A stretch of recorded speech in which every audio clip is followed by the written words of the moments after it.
Once again I welcome you all to my online class. Students, today I am making this video for class 8. Today we will start a fresh new chapter of English language.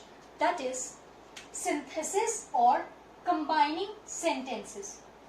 Students, in the previous chapter we read about simple, complex and compound sentences. Okay, we also have done a lot of questions and exercises. So I hope you understood the concept very well. So today we will read about combining of sentences, or you can say synthesis of sentence. But before that, let's discuss what is this synthesis. Okay, see here. Synthesis is a process of combining parts, clauses. Such sentences may be simple, compound and complex. So by the definition we can get it easily that synthesis is a very simple word which is only used for joining or combining two different parts or two different clauses. Okay, so similarly, just in my previous video I gave you one example that I am a teacher, my mother is a principal. So I am giving you two different clauses. First is I am a teacher. Second is my mother is a principal. How can I join these two sentences? By using coordinating conjunction. Okay, so today again we will read some of the ways, some rules how we can join two different clauses, two different parts into one. Okay, so let's start today's video.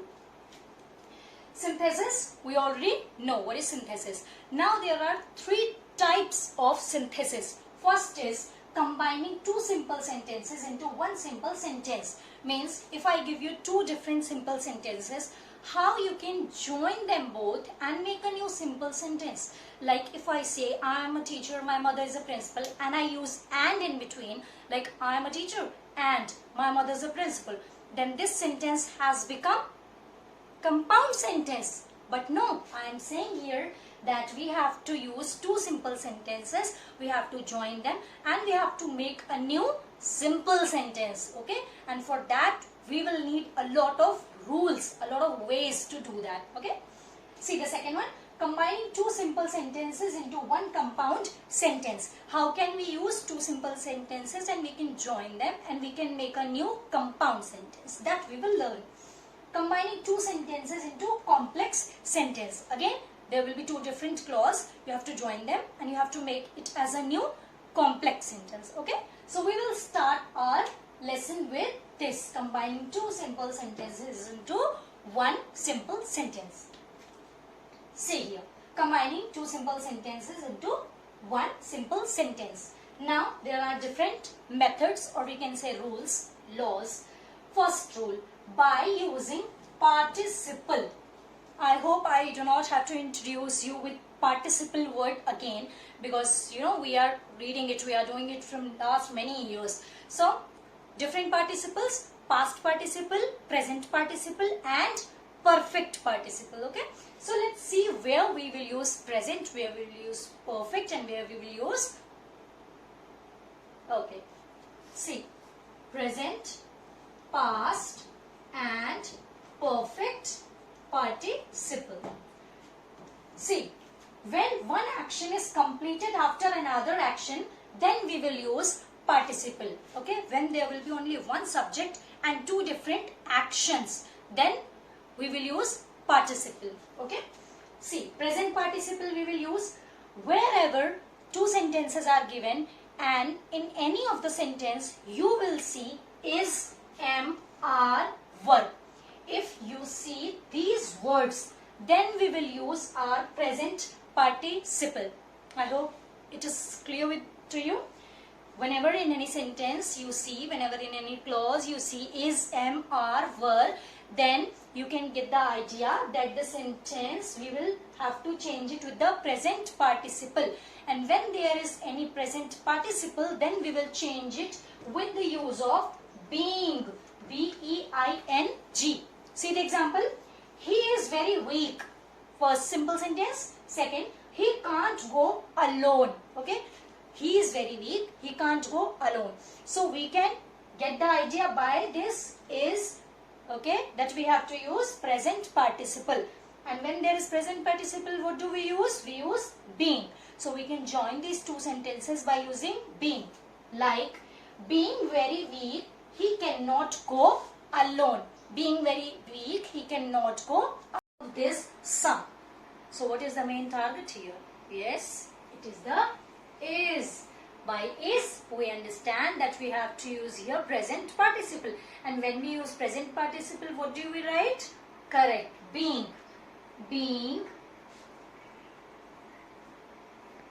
intelligent. Being intelligent, and always put a comma after this. Okay. He can solve this sum. Okay. Being intelligent, he can solve. This is okay. See the next one. Tia is poor. Full stop. Tia cannot buy costly clothes. So, being poor, comma, Tia can't buy costly clothes. Okay, so this was it about present participle. Whenever there will be present participle, you have to only focus on is, am, are and were. When any of these words will be in the sentence, then you will replace that sentence with being. Okay, this was it. Come to the next one. When there is fasten in both actions, I have told you in the starting itself that when we will use participles, when there will be one subject and that one subject will do both the actions. Now there is a word called fastness. Okay, means both the actions will be there. There will be one instantness, one fastness in both of the actions. Like, he saw a lion, he cried out. He saw a lion, he cried out. As soon as he saw the lion, he cried out. So whenever there will be any instantaneous or any fastness, it's not possible that he saw the lion and after 1 hour he started running. Is it possible? No. As soon as he saw the lion, he started running or he started crying. So that's the instantness, that's the fastness in any action. So whenever there will be any fastness, then what we will do?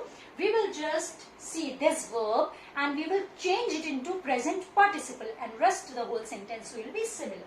Like, seeing a lion, comma, he cried out.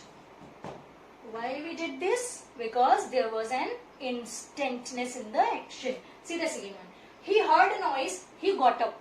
Is it possible that if I hear some noise right now, is it possible that I will start running up or I will got up after 3 hours? Is it not possible? Okay. As soon as you will hear the noise, you will got up. So, hearing a noise, comma, he got up. Okay. Hearing a noise, he got up. So, this was all about present participle. See the next one. After present participle, there is a perfect participle. When there is no fastness in both the actions, means there will be two actions, there will be one subject, but there will be no fastness, there will be no instantness in the actions. See the example. He wrote the letter, he posted it. Two sentences are there. Both are simple sentences. He wrote the letter, he posted it. Now, it's not like he has written the letter and he just ran away to post it. It's not like that, isn't it? I can write a letter today and I can post it 3 days later. It will be no big deal. So, in these kind of sentences where there will be no fastness, no instantness, there we will use perfect participle. And to use perfect participle, there is the rule. Having plus verb, third form. Okay. So, wrote is the second form of write. Okay. And what will be the V3? Written. So, let's make a new sentence. What we have to use? Having. We have written having. Verb ka third form means write ka third form written. The letter. Comma. He posted it. So we made it as a new sentence. Okay, so perfect participle. See another example. But before that, let me just revise quickly. Whenever there will be present participle, when we will use present participle, how we will get to know that we have to use present participle? By is, am, are, were. And instead of is, am, are, were, we will use being. Second, perfect participle. When we will use perfect participle? When there will be an action and another action, same subject, but there will be no fastness in the both the actions. Okay, and for the perfect participle we will use having plus verb ka third form. See this, she finished her work, she went to the school. Okay, it's not like as soon as she finished the work she went to the school. Maybe she was doing her work at night. Okay, but she went to school in the morning. So having, so it's capital, having finished her work,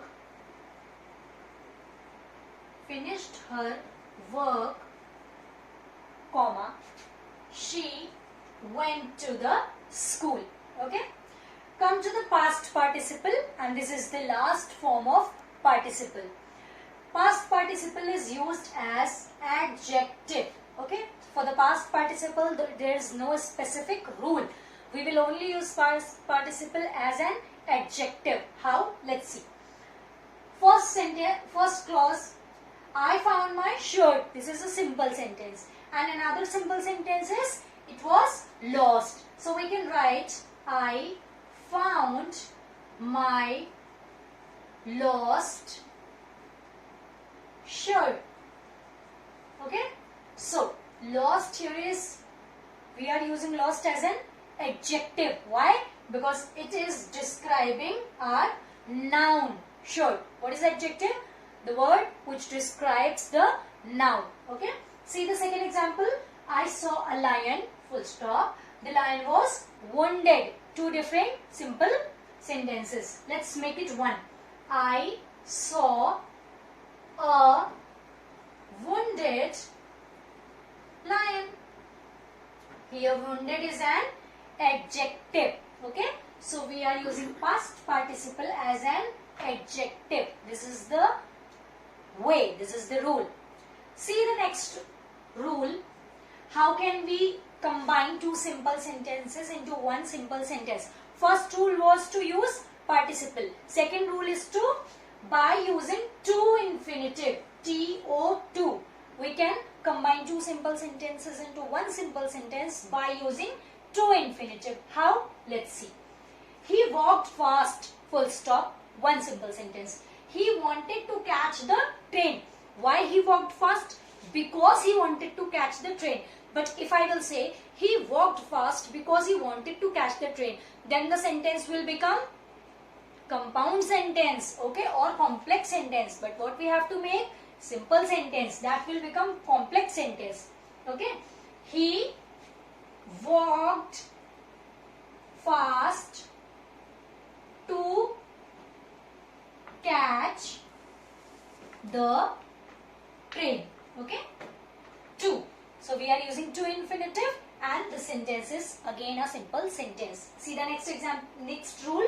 Next rule is by using to, to means excess, plus adjective plus adverb plus to. By using to plus adjective plus adverb plus to infinitive. How? It is very cold, full stop. We can't go out. Why we cannot go out? Because it's too cold outside. So we can write it like, it is too cold to plus adjective. Okay. To, again to infinitive, go out. Why we cannot go out? Because it's too cold to go outside. So students, this was it about today. Okay, I will not go into very deep today, because if we will just discuss everything today, if we will do all the synthesis together, then it will be quite confusing for you. So for today your homework is just to revise whatever I have taught here, whatever I have written here, Okay, and also you have to write down everything in your fair copies. In the next video, we will discuss few examples of this one simple sentence, and we will also the rest of the two synthesis parts. Till then, take care, stay safe.